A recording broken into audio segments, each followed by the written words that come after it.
The neighborhood bake sale. 1. The bake sale announcement.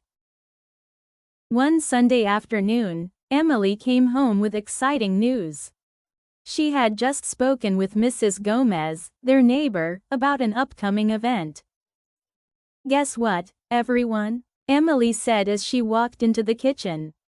"There's going to be a bake sale next weekend to raise money for the local animal shelter." "A bake sale?" Lily asked, looking up from her homework. "What's that?"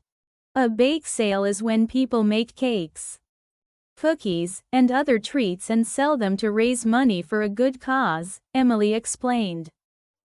"I thought it would be fun if we baked something to sell." "That sounds great," Jack said, already imagining the delicious treats they could make. "I want to bake cupcakes," Lily said.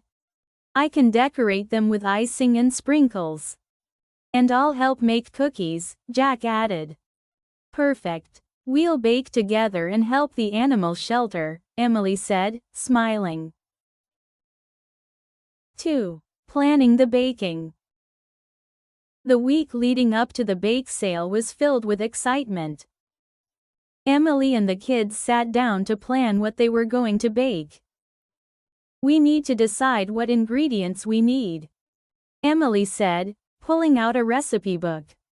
"Lily, you're in charge of cupcakes. What do we need for those?" "We'll need flour, sugar, eggs, butter, and vanilla," Lily said, reading the recipe. "And don't forget the sprinkles for decoration." Emily wrote down the list. "Jack, what kind of cookies do you want to make?" "Chocolate chip cookies," Jack said without hesitation. "They're my favorite." "We'll need chocolate chips, sugar, flour, and butter for those," Emily said, adding the ingredients to the list. "Let's go to the store tomorrow to get everything," John suggested, joining the conversation. 3. A trip to the grocery store. The next day, the family went to the grocery store to buy the ingredients for the bake sale. As they walked down the aisles, they picked up bags of flour, sugar, chocolate chips, and all the other ingredients they needed. "Don't forget the cupcake liners," Lily said, grabbing a pack of colorful liners for her cupcakes. "And we need extra butter for the cookies," Jack added, tossing a pack of butter into the cart. By the time they reached the checkout, their cart was full of everything they needed for a fun weekend of baking. 4. Baking day. On Saturday morning, the kitchen was filled with the delicious smell of baking. The family had spent the entire day preparing for the bake sale. Lily carefully measured the ingredients for her cupcakes and mixed them in a big bowl. "Can I help decorate the cupcakes?" Jack asked. "Sure," Lily said.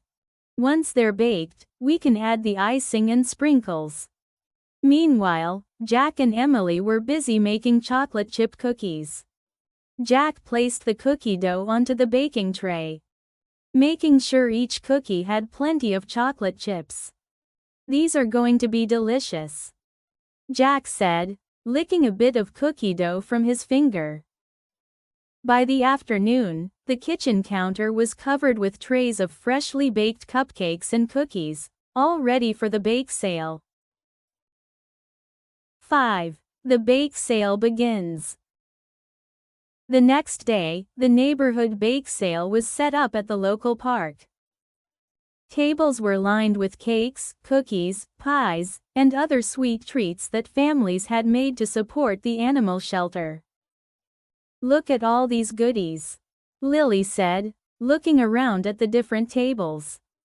The Smith family set up their table, displaying their cupcakes and cookies. Emily had even made a sign that said, "All proceeds go to the animal shelter." People from the neighborhood started arriving, and soon the bake sale was in full swing. Children ran around, playing games, while adults chatted and bought treats. "I'd like a cupcake, please," one customer said, handing Lily a few coins. "Here you go," Lily said, smiling as she handed over a cupcake with colorful sprinkles. Jack proudly sold his chocolate chip cookies to a group of kids who couldn't wait to try them. 6. Helping the animals. As the day went on, more and more people bought treats from the Smith family's table.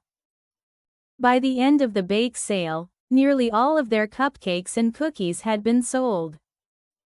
"This was a great idea," John said, looking at the nearly empty trays. "We sold almost everything. And we raised a lot of money for the animal shelter," Emily added. Mrs. Gomez came by to thank the family. "Thank you so much for participating. The money we raised will help buy food and supplies for the animals." "We're happy to help," Lily said. "And it was fun baking together." 7. A sweet success. When the bake sale was over, the family packed up their table and headed home. They were tired from the long day but happy about what they had accomplished. "I can't believe we sold so many cookies and cupcakes," Jack said. "That was fun. And we did something good for the animals," Lily added, smiling. That evening, as the family sat down for dinner, they talked about the day's success. "We should definitely do this again next year," Emily said. "Absolutely," John agreed. "It's a sweet way to help a good cause." The big school play. 1. The announcement. It was a typical Monday afternoon when Jack and Lily came home from school with exciting news. "Mom, Dad, our school is putting on a big play, and we're both going to be in it," Jack said as he burst into the kitchen, holding a flyer. "That's wonderful," Emily said, smiling. "What's the play about?" "It's called The Adventures of Peter Pan," Lily explained. "I'm going to play Wendy, and Jack is one of the lost boys." "That's fantastic. You both must be so excited," John said. "When is the play?" "It's in 2 weeks," Jack replied. "We have to practice a lot before the big day." "Don't worry, we'll help you with your lines," Emily said. "This is going to be so much fun." 2. Rehearsals begin. The next day, rehearsals for the play began after school. Jack and Lily joined the other students in the school auditorium, where the stage was set up with props and costumes. "Everyone, take your places," Mrs. Carter, the drama teacher, called out. "We're going to start from the first scene." Lily stood on stage, practicing her lines as Wendy, while Jack ran around with the other lost boys. "Remember, you need to speak clearly so the audience can hear you," Mrs. Carter reminded them. At home, Lily practiced her lines every evening, with Emily helping her memorize them. "Peter, you can fly," Lily said, reciting her lines from memory. "That's perfect, Lily," Emily said, smiling. "You're going to be a wonderful Wendy." Jack, too, practiced his parts. "I have to pretend to be lost and follow Peter Pan," Jack said, acting out his role. "You're doing great," John said. "Just remember to have fun." 3. Preparing costumes. As the day of the play got closer, it was time to start preparing the costumes. The school provided most of the costumes, but some students needed help making their own. "We need to make sure your costumes are ready," Emily said one afternoon. "Lily, you'll need a long nightgown for Wendy and Jack." You'll need a shirt and pants that look old and worn for the lost boy.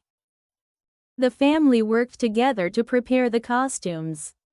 Emily helped Lily sew a beautiful nightgown, while John found an old shirt and pants for Jack that he could tear and make look like a lost boy's outfit. This is going to look great on stage, Emily said as she helped Jack add some patches to his pants. Lily twirled in her nightgown. I feel just like Wendy, she said excitedly. 4. Dress rehearsal. The day before the big play, the school held a dress rehearsal.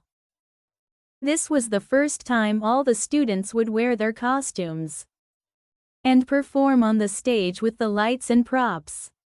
I'm a little nervous, Jack said, standing backstage with his costume on. What if I forget my lines? Don't worry, Jack, Lily said, giving him a reassuring smile. You've practiced so much, and if you forget, just look at me, and I'll help.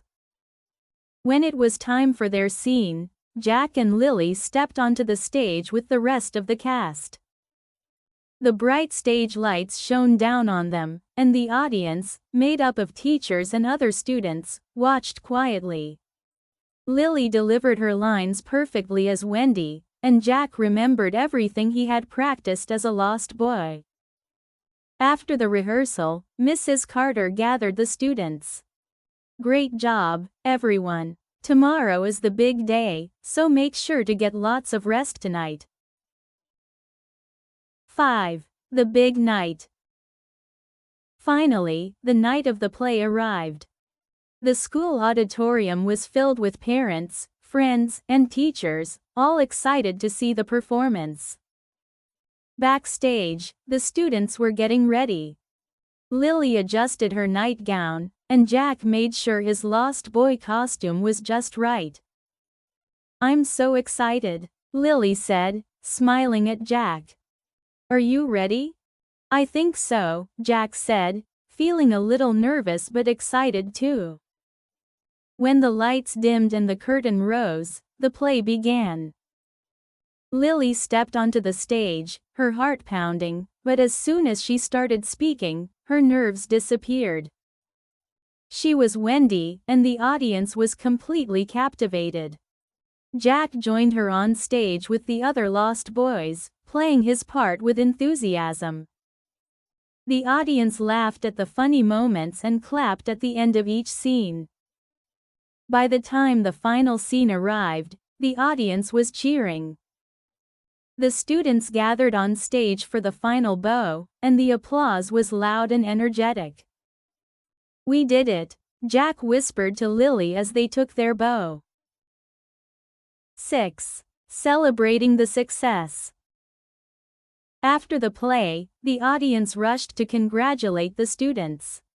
Emily and John were beaming with pride. You were both amazing, Emily said, hugging Lily and Jack. We're so proud of you, John added. You put on a fantastic show. Mrs. Carter also praised the students. You all worked so hard, and it showed. This was one of the best performances we've ever had at the school.